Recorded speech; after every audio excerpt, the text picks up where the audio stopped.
हमारा मन एक बेलगाम घोड़े की तरह होता है। अगर उस पर काबू ना पाया जाए तो वो ना कभी हमारी सुनता है और ना ही हमारे अनुसार कार्य करता है। हमारा मन अगर हमारे काबू में नहीं होगा तो हम कभी भी अपने आप को सेटिस्फाइड नहीं कर पाएंगे, क्योंकि बेकाबू मन कभी भरता ही नहीं और मन की चाह हमेशा बढ़ती ही जाती है। आज की ये 2 मोटिवेशनल कहानियाँ जो हमारे मन और हमारी इच्छाओं से जुड़ी हैं, इस कहानी से आप सीखेंगे कि किस तरह हमारा मन जब हमारे काबू में नहीं होता तो क्या होता है। साथ ही इन कहानियों से आप ये भी सीखेंगे कि किस तरह हमें अपने मन को कंट्रोल करना चाहिए और उसे इस तरह से ट्रेन करना चाहिए कि हमारा मन हमारी सुने, ना कि अपनी करे। एक बार एक राजा के महल में बहुत भीड़ लगी हुई थी।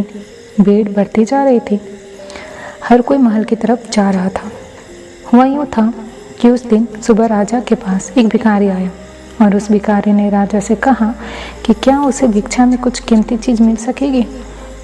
राजा ने भी कह दिया कि कोई कमी नहीं है, जो चाहो मांग लो।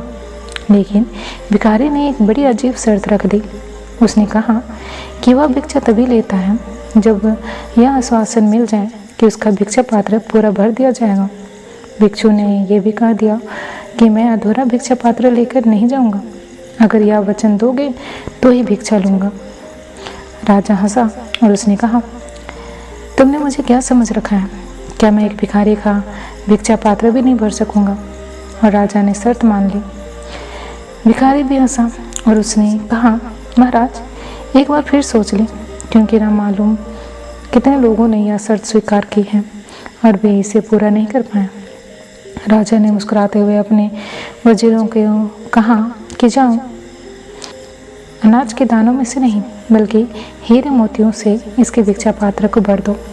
भिखारी ने दोबारा टोकने की कोशिश करी, पर राजा ने वजीरों से कहा, समय बर्बाद मत करो, जाओ और उसके भिक्षा पात्र को हीरे मोतियों से भर दो।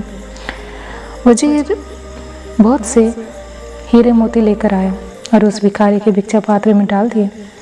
भिक्षा पात्र में डालते ही वो हीरे मोती कहीं खो गए और भिक्षा पात्र खाली का खाली रहा। सुबह से दोपहर हो गई, लेकिन वो भिक्षा पात्र खाली का खाली ही रहा। राजा को समझ नहीं आ रहा था कि आखिर यह कैसा भिक्षा पात्र है। दोपहर से शाम हो गई, लेकिन वो भिक्षा पात्र अभी भी खाली था। आखिर में राजा भिखारी के पैरों पर गिर पड़ा और माफ़ी मांगने लगा। राजा ने कहा, मैं माफ़ी मांगता हूँ, बस आप इतना बता दें कि यह भिक्षा पात्र क्या है। क्या इसमें किसी तरह का जादू है या कोई और रहस्य? उस भिखारी ने बताया, यह ना तो कोई जादू है ना कोई रहस्य। एक बार मैं शमशान घाट से गुजर रहा था तो मुझे वहाँ एक आदमी की खोपड़ी पड़ी मिली और उससे मैंने यह भिक्षा पात्र बना लिया और मैं खुद ही हैरान हूँ, इंसानी मन से बनी ये खोपड़ी कभी भरती ही नहीं।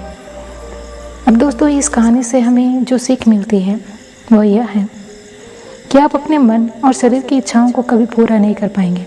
यदि आपको महानता हासिल करनी है तो शरीर और मन को इस चक्र को तोड़कर इससे ऊपर उठना होगा। हमारा मन लालच से भरा होता है, इससे कभी नहीं भरा जा सकता।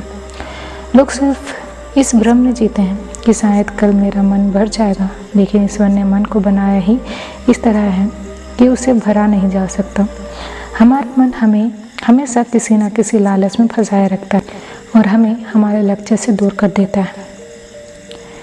जो लोग अपने मन को कंट्रोल करके लगातार अपनी सफलताओं के लिए काम करते हैं, वही लोग दुनिया में आगे बढ़ पाते हैं। इसलिए अपने मन को ऐसी चीज़ों से हमेशा दूर रखें जो आपके जीवन में मुसीबत खड़ी कर सकती है। अपने मन को उतने में ही संतुष्ट रखना सीखें जितना आपको मिलता है। ज़रूरत से ज़्यादा चीज़ों की चाहत रखना अक्सर हमारे दुखों का कारण बनती है। अब ये जो दूसरी कहानी है, ये एक मोंक की है। एक बार एक मोंक अपने मठ के तरफ जा रहा था।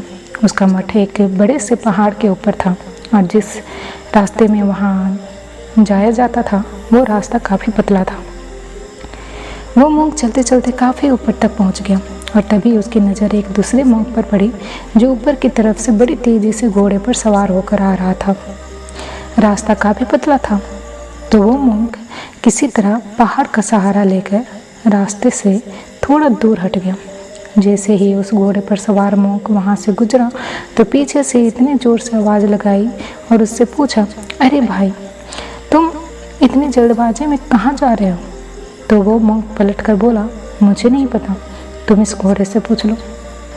अब इस कहानी से जो शिक्षा मिलती है वो यह है कि हमारी लाइफ में ये घोड़ा हमारा मन और हमारे थॉट्स हैं, और यही हमारी लाइफ की डेस्टिनेशन डिसाइड करते हैं।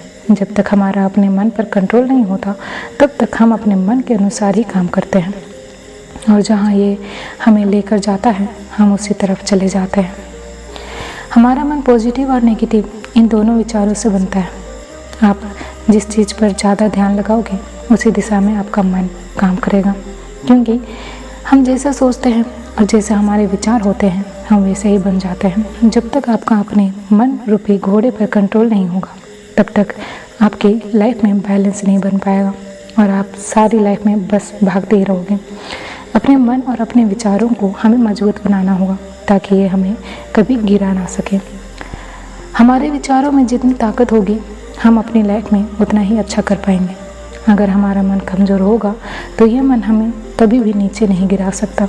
हमारे मन में आने वाले विचार ही हमें हर मुसीबत से निकालने की ताकत देते हैं। हमें अपने मन और अपने विचारों को हमेशा कंट्रोल में करना चाहिए।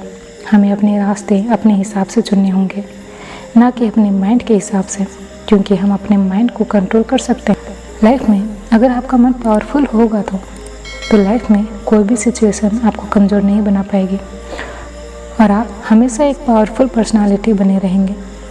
हम लाइफ में क्या बनना चाहते हैं, क्या करना चाहते हैं, ये सब हमें खुद तय करना होगा, क्योंकि हमारा मन हमारे अनुसार चलता है। हम अपने मन के हिसाब से नहीं चलते।